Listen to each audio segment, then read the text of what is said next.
Bismillahirrahmanirrahim. Assalamualaikum warahmatullahi wabarakatuh. Waalaikumsalam warahmatullahi wabarakatuh. Nah, baiklah, sebelum kita memulai pembelajaran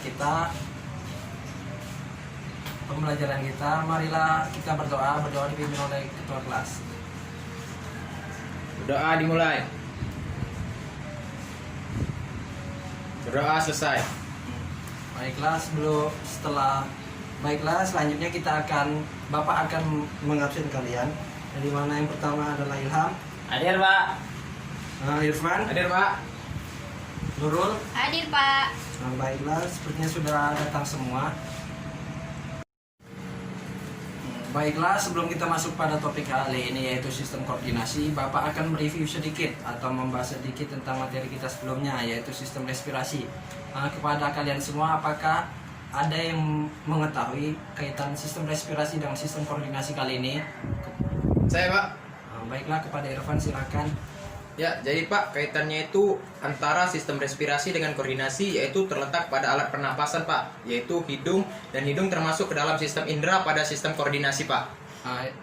Bagus, terima kasih kepada Irfan. Selanjutnya, Bapak ingin bertanya. Siapa yang tahu ciri-ciri makhluk hidup? Saya, Pak, saya. Kepada Ilham silahkan. Jadi salah satunya yaitu dapat merasakan sakit. Ya, benar. Ciri-ciri makhluk hidup ya termasuk ke dalamnya adalah dapat merasakan sakit.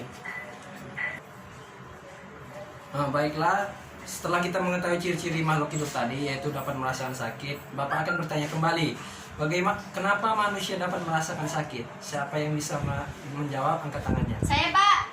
Ya, kepada Nurul Bapak persilakan. Karena memiliki saraf, Pak. Ya, benar. Nah, selanjutnya sebelum memulai ini, Bapak ingin tahu apakah dari kalian ada yang sudah membaca atau sudah mengerti tentang materi kita kali ini yaitu sistem koordinasi. Bagi yang sudah memahami atau sudah membaca dulu, Bapak persilahkan. Saya, Pak. Ya, baik, kepada Nurul. Jadi, Pak, sistem koordinasi itu ialah satu sistem organ yang saling bekerja sama secara efisien untuk melakukan fungsi tertentu. Nah, dari sistem koordinasi ini, Pak, ada tiga sebabnya. Yang pertama itu ada sistem saraf organ yaitu otak dan sumsum tulang belakang. Yang kedua itu ada sistem indera yaitu mata, hidung, kulit, telinga, serta mulut untuk pengecap. Dan yang ketiga itu ada hormon, Pak, yang digunakan sebagai sistem pankreas, empedu, testis, dan ovarium. Ya, terima kasih kepada Nurul. Mungkin jawaban dari Nurul sudah lengkap ya. Sistem koordinasi itu apa, organ-organnya apa, dan sebabnya terdiri dari apa saja. Baiklah, selanjutnya Bapak akan menjelaskan tujuan dari pembelajaran kita kali ini. Yang pertama, tujuan pembelajaran kita hari ini yaitu siswa dapat menyebutkan bagian-bagian dari sistem koordinasi ini serta organ-organnya. Dan yang kedua, siswa dapat menjelaskan hubungan antara sistem saraf, hormon, indera, dan dalam sistem koordinasi atau regulasi ini. Yang ketiga yaitu siswa dapat menganalisis berbagai macam gangguan pada sistem saraf atau sistem koordinasi ini. Yang kelima, siswa mampu menggali informasi tentang kelainan pada struktur sistem koordinasi ini. Dan yang terakhir, siswa dapat menampilkan hasil studi literatur mengenai sistem saraf atau sistem koordinasi kali ini. Baiklah, kali ini Bapak akan menjelaskan sistem koordinasi. Apa itu sistem koordinasi? Sistem koordinasi adalah sebuah sistem organ yang terdiri dari organ-organ yang saling bekerja sama dalam mendukung fungsi tubuh agar bekerja dengan baik dan efisien. Sistem koordinasi ini atau sistem regulasi ini terdiri dari tiga subbab. Yang pertama yaitu sistem indera, sistem saraf, dan sistem hormon. Yang pertama kita harus mengetahui sistem saraf. Sistem saraf adalah atau neuron yang terdiri dari sistem saraf. Sistem saraf adalah sel-sel yang terdiri dari neuron, yang dimana sistem saraf ini terdiri dari badan sel, inti sel, akson, dendrit, selubung myelin, sel Schwann, dan nodus Ranvier. Sel saraf berfungsi untuk menerima rangsangan atau reseptor, disebut saraf sensorik. Sel saraf yang membawa rangsangan dari otak menuju efektor disebut dengan saraf motorik. Sedangkan sel saraf yang menghubungkan neuron sensorik dengan neuron motorik disebut neuron intermediate. Nah, pada sel saraf ini terdapat dua jenis, yaitu sistem saraf pusat dan sistem saraf tepi. Yang dimana sistem saraf pusat ini terdiri dari otak dan sumsum tulang belakang.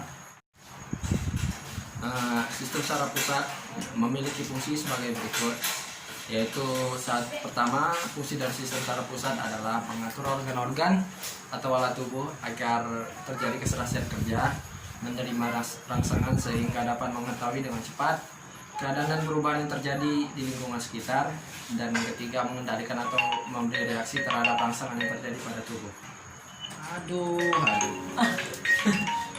Udah. Selanjutnya yaitu macam-macam sel saraf. Bapak akan menjelaskan macam-macam sel saraf, yaitu pertama, sel saraf sensorik berfungsi untuk mengantarkan rangsangan dari reseptor atau penerima rangsangan ke sumsum tulang belakang. Yang kedua yaitu saraf motorik, yaitu berfungsi untuk menghantarkan impuls atau rangsangan motorik dari susunan saraf pusat ke efektor. Dan yang ketiga, sel saraf penghubung, yaitu merupakan penghubung sel saraf satu dengan yang lain. Selanjutnya yaitu mengenai sistem gerak refleks. Jadi pada sistem saraf ini terdapat pembagian, yaitu mengenai gerak refleks. Gerak refleks merupakan salah satu aktivitas tubuh yang dapat digunakan untuk menjelaskan penghantaran impuls oleh saraf. Seringkali dalam kehidupan sehari-hari kita melakukan gerak yang tidak disadari atau gerak refleks ini, seperti menutup mata di saat ada benda yang ingin masuk, atau menjaga keseimbangan kita saat kita terjatuh. Untuk sistem yang selanjutnya yaitu sistem hormon. Sistem hormon merupakan senyawa organik yang dihasilkan oleh kelenjar endokrin. Kelenjar endokrin disebut pula dengan kelenjar buntu karena tidak memiliki saluran tersendiri. Sekresi kelenjar endokrin disebut dengan sekresi internal. Hormon yang dihasilkan dikembalikan ke dalam darah dan beredar mengikuti aliran darah. Hormon tersebut akan mempengaruhi jaringan dan organ sasaran atau organ target yang letaknya jauh dari kelenjar. Tidak seperti sistem saraf, pengaruh sistem hormon bekerja lambat. Meskipun demikian, karena hormon menetap selain dihasilkan dari kelenjar endokrin, hormon ada pula yang dihasilkan dari sel-sel saraf tertentu yang disebut dengan sel neurosekretori. Hormon yang dihasilkan disebut neurohormon. Sel hormon ini terdiri dari kelenjar nefratis, kelenjar tiroid, kelenjar paratiroid, terus kelenjar empedu dan pankreas, testis dan ovarium. Yang pertama, kelenjar epifisis. Kelenjar epifisis terdapat di bagian otak bagian atas. Hingga saat ini belum dapat diketahui dengan pasti hormon yang dihasilkan oleh kelenjar ini dan apa pengaruhnya. Kelenjar hipofisis atau kelenjar pituitari adalah sebuah kelenjar yang terletak di dekat hipotalamus yang disebut dengan master of glands. Karena kelenjar ini dapat banyak mempengaruhi dari kelenjar lainnya. Dan yang kedua yaitu kelenjar tiroid atau kelenjar gondok. Kelenjar tiroid ini yaitu kelenjar yang terdapat di leher. Jadi jika kalian memeriksa leher kalian di daerah-daerah lekukan tubuh kalian, pasti kalian akan menimbulkan tonjolan. Kelenjar yang kedua yaitu kelenjar tiroid. Jadi kan pasti kalian pernah merasakan atau pernah mengetahui pada bagian di leher, di bagian lekukan tubuh itu terdapat tonjolan-tonjolan. Tonjolan itulah disebut dengan kelenjar tiroid. Yang dimana kelenjar tiroid ini berfungsi pada tubuh kita sebagai satu, meningkatkan sintesa protein atau pembuatan protein. Kedua, efek terhadap pertumbuhan. Jadi kelenjar tiroid ini membantu kita dalam pertumbuhan dan pengembangan kita. Dan ketiga, pada metabolisme karbohidrat. Keempat, pada metabolisme lemak. Dan yang kelima, pada plasma darah dan hati. Jadi kelenjar tiroid ini sangat membantu. Dan selanjutnya pada metabolisme basal atau metabolisme saat kita tidur, pembakaran kalori saat kita tidur. Dan yang terakhir yaitu efek pada berat badan. Kelenjar tiroid ini. Yang ketiga yaitu kelenjar paratiroid atau kelenjar gondok. atau glandula paratiroid. Kelenjar ini mengsekresi hormon yang dinamakan parathormon atau PTH. Kelenjar anak gondok terdiri dari 4 struktur kecil yang menempel di permukaan belakang kelenjar tiroid. Jadi letaknya itu bersamaan dengan kelenjar tiroid tadi, yaitu di sela-sela tubuh seperti leher, selangkangan, dan di bawah ketiak. Peran hormon ini yaitu untuk metabolisme kalsium dan fosfat. Jadi fungsi dari kelenjar anak gondok ini tidak lain dan tidak bukan adalah menjaga keseimbangan tubuh, yaitu mineral dan cairan tubuh. Dan yang keempat yaitu kelenjar pankreas atau kelenjar Langerhans. Kelenjar Langerhans ini menghasilkan hormon yaitu insulin dan glukagon.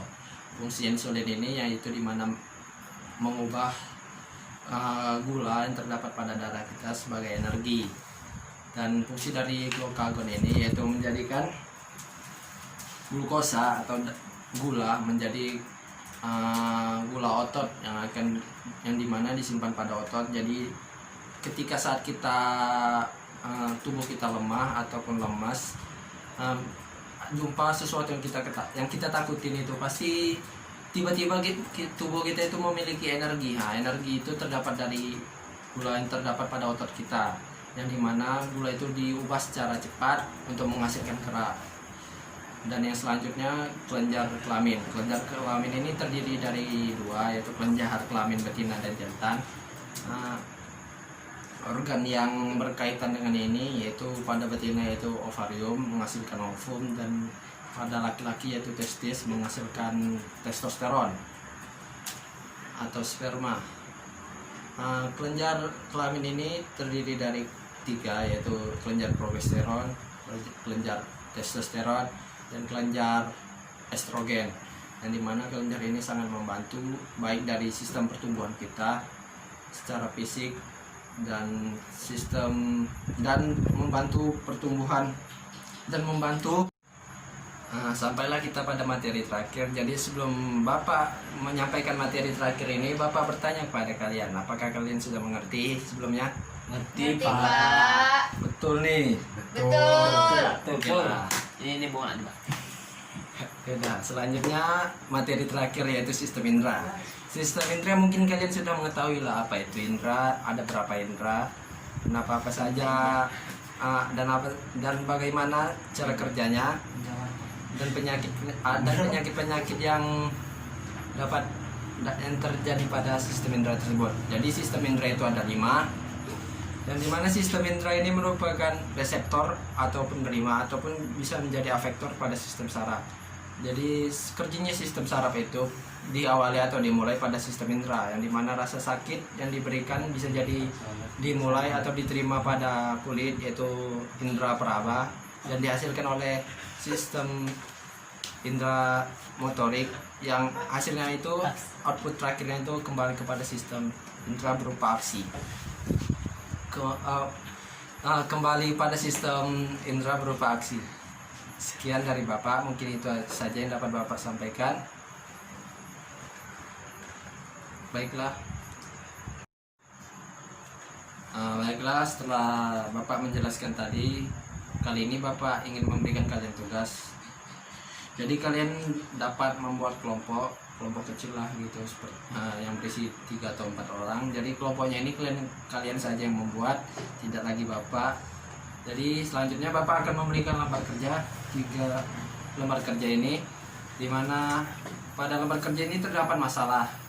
Jadi kalian semua itu harus dapat memahami atau mengidentifikasi masalah yang terdapat pada kertas ini. Nanti Bapak akan berikan. Nah, kalian dapat menjawab lembar kerja ini dari berbagai data yang dapat kalian cari dari internet maupun buku atau apapun itu. Selanjutnya kalian disuruh untuk mencari solusi atas permasalahan tersebut. Nah, tugas ini akan dikumpulkan pada minggu depan. Nah, jadi pertemuan minggu depan kita akan membahas mengenai ini. Nah, mungkin hanya itu saja yang dapat Bapak jelaskan. Ini kertasnya. Nah, baiklah. Jadi minggu depan Bapak tunggu, dan pada hari ini, pada pertemuan kali ini, karena waktu sudah mulai habis, Bapak tutup saja. Atau ada yang ingin bertanya karena belum mengerti? Tidak ada Pak. Pak, sudah paham. Yakin? Ya Pak. Ada lah. Betul. Kalau itu selanjutnya Bapak tutup saja. Kita jumpa minggu depan.